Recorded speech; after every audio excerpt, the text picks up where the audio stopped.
Welcome to the Trippy Commentaries 2014 Fantasy Baseball Season coverage. Thank you guys for joining us. We got everything covered. I guess you could say we have all the bases covered.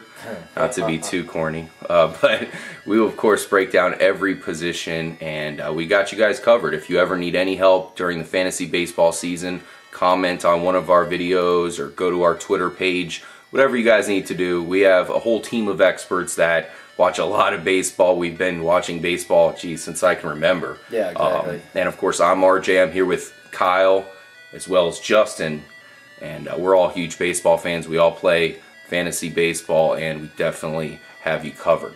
We're going to start off by going with our top 10 picks in the draft. So I'm sure you guys have your fantasy drafts upcoming.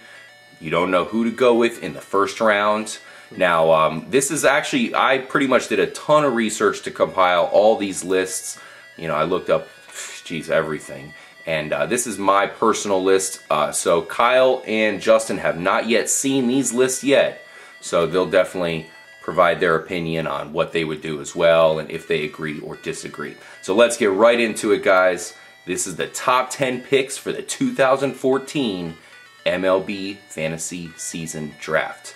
Pick number 1. Can you guys guess? I wonder who it could possibly be. Well, if you're going off every other person's list, then yes, I wonder who it could be. Well, actually, you know what? I gotta say, I am seeing Mike Trout in a lot of scenarios going number 1. So maybe it is a little bit more of a mystery than I'm kind of alluding to. But I'm going with Miguel Cabrera. I mean, at that third baseman position, I mean, it's a little bit deep this year, but it's top heavy. Miguel Cabrera is money in the bank. So I agree with you there. Most lists, what I was referring to, have Mike Trout as being the clear favorite number 1. You're right. Saying Cabrera's getting older, but you know he's only a year older than he was last year. Come on. Yeah, he's still going to do good. I mean, you can't say, oh, he's probably going to get injured, because this guy has been ridiculous the past 2 seasons.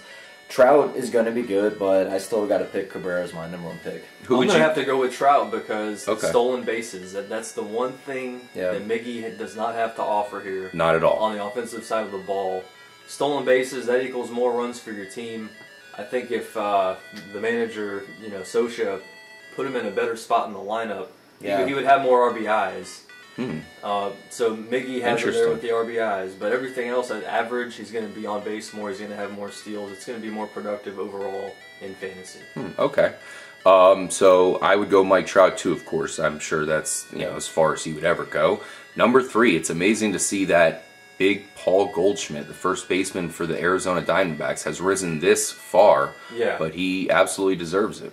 He does. I got to go with McCutchen over Goldschmidt in the 3 spot, just because, like what Justin had said earlier, just the all-around player. I mean, Goldschmidt had a great year last year, and he's going to be a really good player to draft. I think in the top 4 here, you're getting an outstanding player who's going to be amazing all season. The good thing about Goldschmidt is last season he did have 15 stolen bases, which is fantastic for a first baseman. So that definitely helps his cause. Let's see if he can keep that up. That was a one-year wonder so far. I'm sure he's capable of it. Now with Trumbo in that lineup helping him out too. I would agree with Kyle though. McCutchen, an all-around player, just best like Trout. outfielder in the game. Well, maybe not next to Trout, but.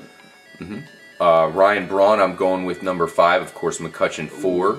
Ryan Braun making the big comeback. I've seen him a lot lower in a lot of other lists, but I have faith that this guy's probably going to come out and do his thing. First pitch he saw in the spring training this year, he completely destroyed it. He bombed it. And I think, we have this steroid talk. Is he going to stop doing it, which makes his numbers go down? I don't know. I think the stuff he's doing might be beyond detectable. Or he's clean and he's just legit. It's one of those 2 scenarios. I think we're overlooking one guy here. He was a complete masher last season. Chris Davis. Yes. Come on. Now, I would have to put him at 5. He was the fantasy player of the year last year. Yeah, absolutely. I was going to bring him up because I know you guys are going to have him in the top 10. I actually don't have him in my top 10. I know that's probably very controversial, but he is a 1-year guy. There he is on the screen now. So I'm more of a... plenty of seasons of him being absolutely horrible. Not even fantasy relevant. Exactly. And last year it's like, oh... okay, where'd this guy come from? Goldschmidt's a little different. Yeah, Goldschmidt 1 year, but Goldschmidt's they've been talking about him for years when he's in the minors. I mean, he was they already knew he was going to be good. Chris Davis came out of nowhere. Now, can he keep it going? Probably, but I don't know. I think he can. He was a prized prospect from the Rangers, so you know they regret that trade to the Orioles. Sometimes one little change in one in his swing, and it opens him up, and all of a sudden, you know, he's finally hitting home runs. So. Yeah, so I don't have him in my top 10. Now, Justin and Kyle can vouch for me. I'm a good fantasy player, but I certainly have my own unique take on it, and I do my own certain things. So my list might be a little bit different than others, but my personal opinion is I really don't like to use a first-round pick on a guy who's only done, 1 year of a first-round worthy player. I like to have money in the bank with that first-round pick because that's pretty much your anchor of your entire team. Well, and going back to Ryan Braun, to me, it's a little too early still. I think I'd go something like Carlos Gonzalez for the outfield over Braun, just because we don't know. I mean, how long has Ryan Braun been using steroids? So we don't know how he's going to be. What if he gets popped again? That's another possibility. You need to take that into account if you draft Ryan Braun, especially. It's hard to argue with what he can do. Cargo has a legit track record here. So Ryan Braun's my number 5. Moving on to number 6 is the first and only pitcher you'll see in the top 10. Clayton Kershaw is very worthy. Could you pull the trigger, K-Mac, on Clayton Kershaw in the first round? I've never been able to go starting pitcher in the first round. It's just there's too many other good starting pitchers, and that's kind of my specialty in a draft. I draft a lot of starting pitchers late in the draft that I feel, they might not be a stud, but I'm going to get 4 or 5 guys later in the draft and get a good offensive player because I feel offense is where I win and lose in fantasy. And that's certainly a tactic that we all share here at Trippy Commentaries, and we definitely would recommend that you guys do the same. Get a couple, even just one solid pitcher early within the first 5 or 6 rounds, and then try to build your staff a little bit later while you get a much better offense than everybody else.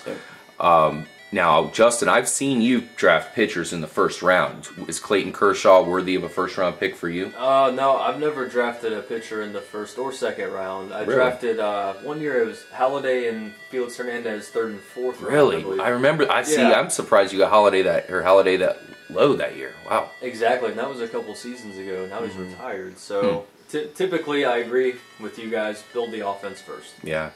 So number 7, I think you got to go with Robinson Cano. If you look at all the other second basemen, I mean, there's some guys we like a lot. Yeah. But Robinson Cano is certainly the only money in the bank. Infield positions are some of the hardest to fill, and they're going to get the best ones are going to get filled up early in the draft in the first couple rounds.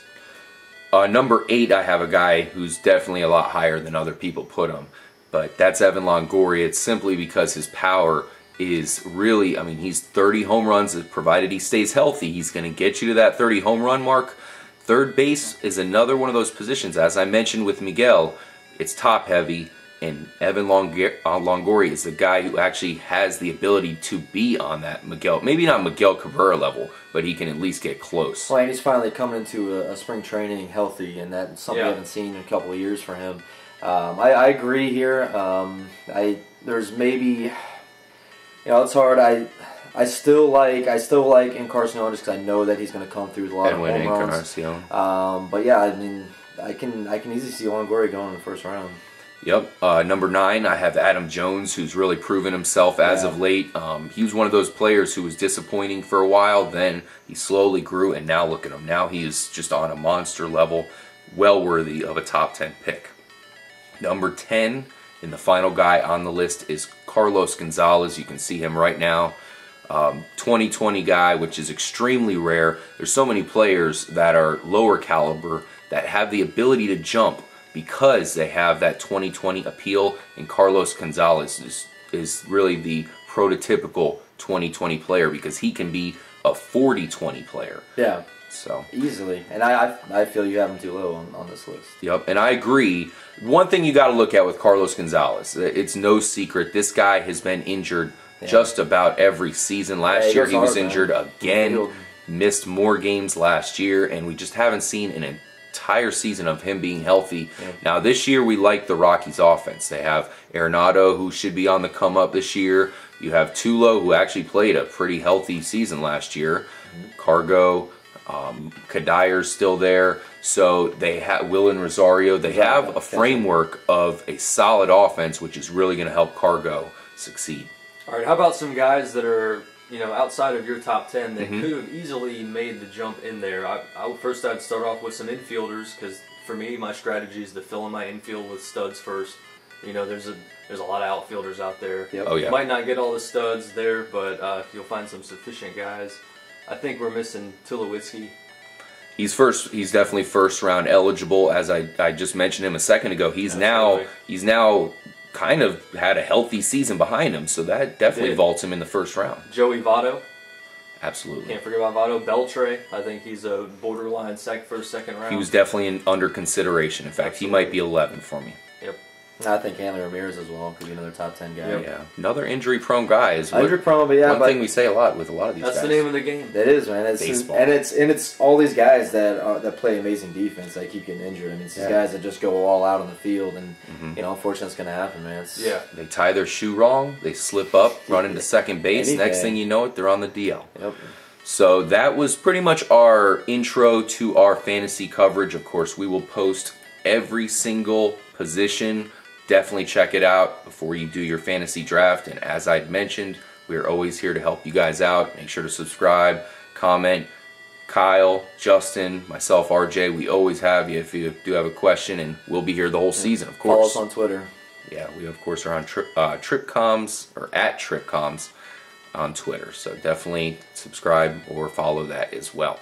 So make sure to watch every position. We'll break down everything, and we'll see you guys then. Peace out.